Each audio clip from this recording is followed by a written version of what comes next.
Hey, what's going on? Today I want to talk about the classic sales technique known as lowballing, the psychology behind why it works, how it works, how to not have it done on you, and all kinds of cool stuff about it.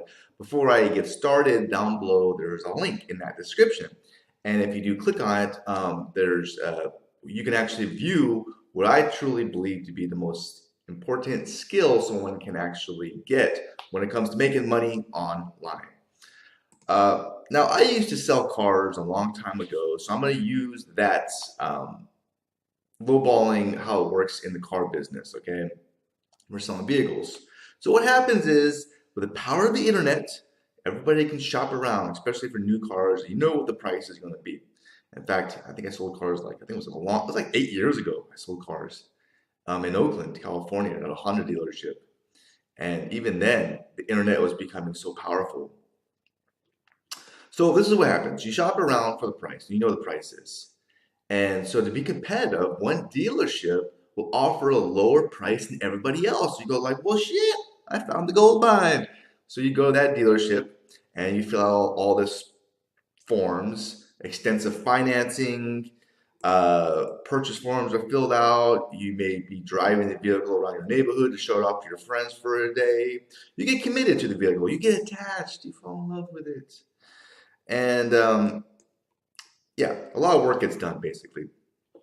Then bam, oh, an error is discovered. Maybe the salesman forgot to add something. It was like maybe the price was $400 less than the competition.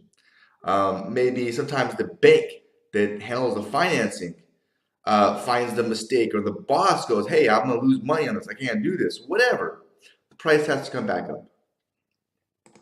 But here's the thing: the reason the lowball technique works and the psychology behind it, it's the commitment and you get attached to it. But because you fill out all the damn forms, you drove it around a whole bunch or whatever, it's only 400 bucks, you go through with it because it's the same price as the competition.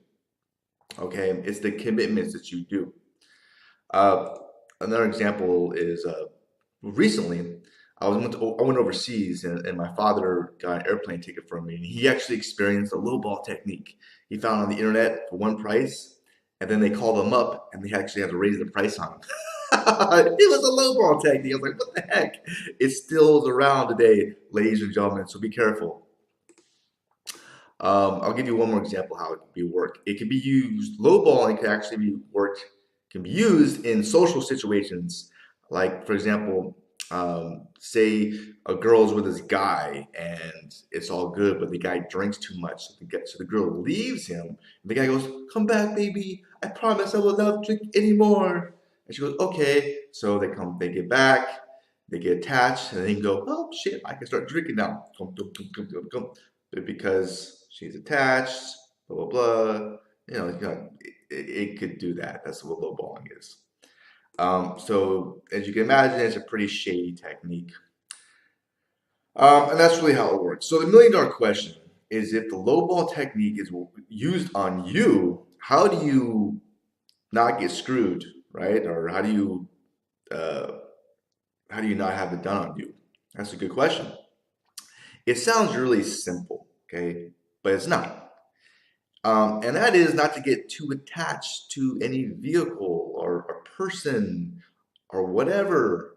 When the deal changes, you could take a walk, okay? Walk from a deal, like say no. I need to make a video on how to say no. It's not easy sometimes, right? It's like the most powerful thing in the world. No. It's just, I look up life a lot like poker. It may sound cheesy. You gotta know when to hold, when to raise, when to fold, and you could fold at any damn time. Okay, so remember that. You have the right to say no to anything at any time, especially when the deal changes and goes up in price. Just take a walk because it's bullshit.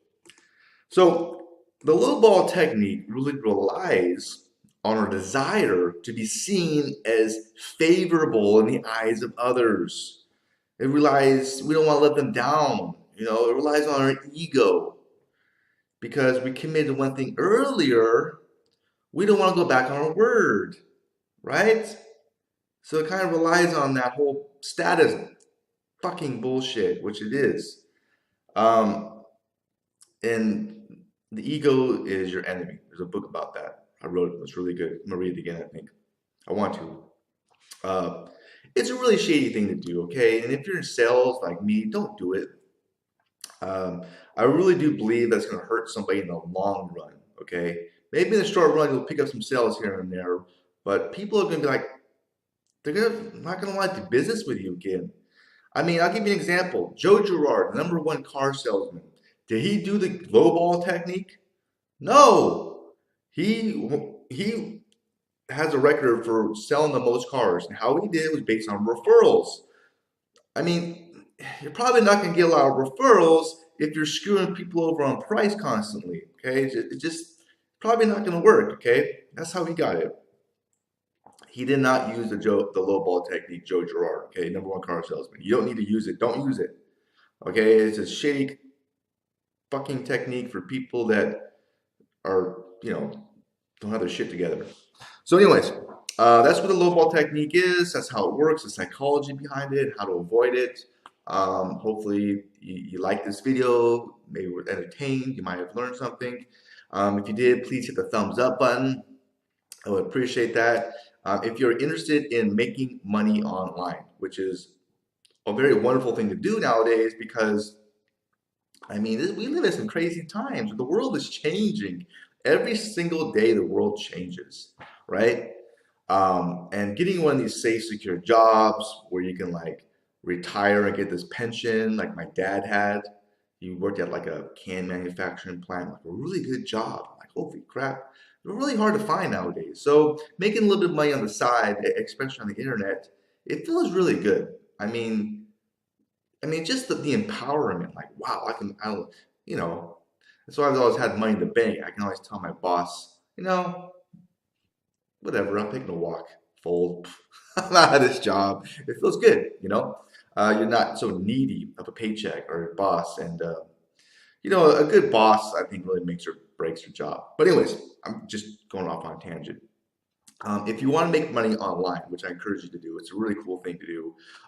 There's a couple skills which you really need to know. And I'll give you some history about myself. I've been in internet marketing for like 8 years, a long ass time. And before this, I had some YouTube channel where I had millions of views, but I didn't really make that much money because I didn't know what the hell I was doing. Okay? So you really got to know what you're doing. Otherwise, you're not going to make no fucking money. And you're going to you're going to spend a lot of energy and time. It's going to suck. Okay? So take it from me. You got to know some of these most valuable skills uh, to really make money online. And if you want to view these most valuable skills to know what the hell they are, just click on that link below. Okay? I really honestly wish I would have known about some of these much earlier because that would save a lot of time and energy. Okay? So I really believe in this. I think it's a very wonderful thing. I think you really should check it out. Take advantage of it while you can. And yeah, I wish you the best. Have a very cool, awesome rest of your day. Take care. Bye.